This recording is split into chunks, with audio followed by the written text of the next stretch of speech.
నిన్న హైకోర్టులో స్టే రావడంతో రాష్ట్ర ప్రభుత్వ చెంప చెల్లుమన్నది, గువ్వ గుయ్యమన్నది. చిల్లర జీవోతో చిల్లర రాజకీయాలు చేస్తున్న రేవంత్ రెడ్డికి ఇది పరాకాష్ట. అనేక సందర్భాలలో హైకోర్టు కానీ సుప్రీంకోర్టు కానీ అనేక మంది ప్రజా వ్యతిరేకత ఉన్నా కూడా మరి దున్నపోతు మీద నీళ్లు పడితే అనేక మంది అట్లుంటదని తేలిపోయింది. అనేక సార్లు ఆడిందే ఆడింది, పాడిందే పాడినట్టు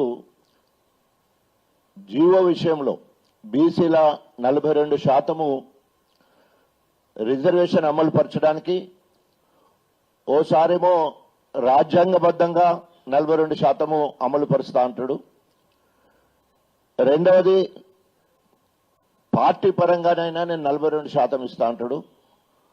మూడోసారి ఆర్డినెన్స్ ద్వారా 42% అంటాడు. నాలుగోసారి బిల్ ద్వారా అంటాడు, బిల్లు తీసుకొస్తా అంటాడు. ఐదోసారి మొన్న జీవో ద్వారా 42% అమలు పరుస్తానని చెప్పేసి పూటకో మాట మాట్లాడుతూ ఈరోజు తెలంగాణలే కాదు యావత్ భారతదేశం మొత్తంలో కూడా ఒక జోకర్ ముఖ్యమంత్రి ఎవరంటే, ఒక చిల్లర ముఖ్యమంత్రి ఎవరంటే, ఒక సైకో ముఖ్యమంత్రి ఎవరంటే రేవంత్ రెడ్డి అని తేలిపోయింది. ఈరోజు అధిష్టానం కూడా కాంగ్రెస్ అధిష్టానము ఆయన పక్క పెట్టినట్టు తెలుస్తా ఉన్నది.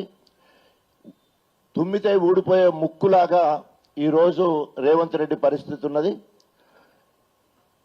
ఆయన ముఖ్యమంత్రి దిగిపోతే ఎక్కడానికి 2 రెడ్డిలు సిద్ధంగా ఉన్నారు. అది తెలుసుకునే ఆగమాగం అయిపోతుండే. ఇప్పటికే 54 సార్లు ఢిల్లీకి పోయి మరి వాళ్ళ దర్శనం కోసము అనేక సార్లు ప్రయత్నం చేసినా కానీ సోనియా గాంధీ కానీ రాహుల్ గాంధీ కానీ వారికి దర్శనం ఇచ్చే పరిస్థితి లేదు. ఎందుకంటే మొన్న ఎన్నికలకు ముందు 22 మాసాల ముందు అందరిని ఇరికిచ్చిండు. ఖర్గే ఇరికిచ్చిండు, అదేవిధంగా రాహుల్ గాంధీని ఇరికిచ్చిండు, ప్రియాంక గాంధీని ఇరికిచ్చిండు, ఆఖరికి సోనియా గాంధీని కూడా హామీలు ఇవ్వడంలో 6 గ్యారంటీలు 420 హామీలు ఇవ్వడంలో వాళ్ళందరినీ ఇరికిచ్చిండు, వాళ్ళందరినీ బాధ్యులు చేసిండు.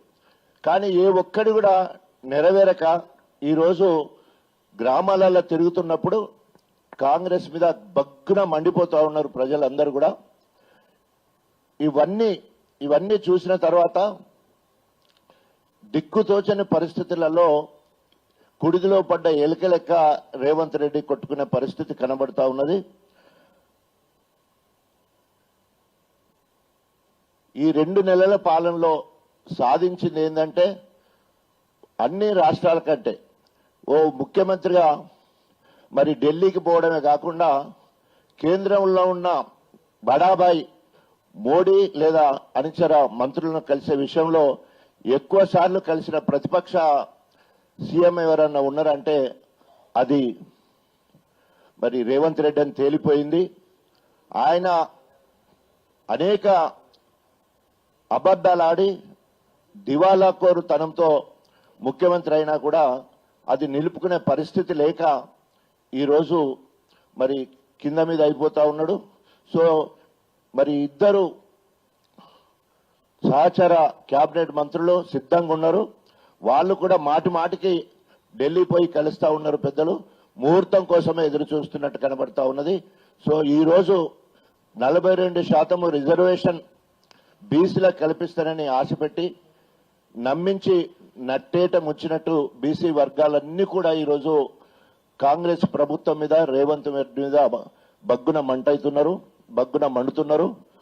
రేపు రాబోయే రోజుల్లో ఇప్పుడైతే 6 వారాల వరకు స్టే ఉన్న తర్వాత అప్పీల్ చేసుకోవడానికి సమయం ఇచ్చింది. తర్వాత ఎలక్షన్లు పెట్టే అవకాశం లేనే లేదు.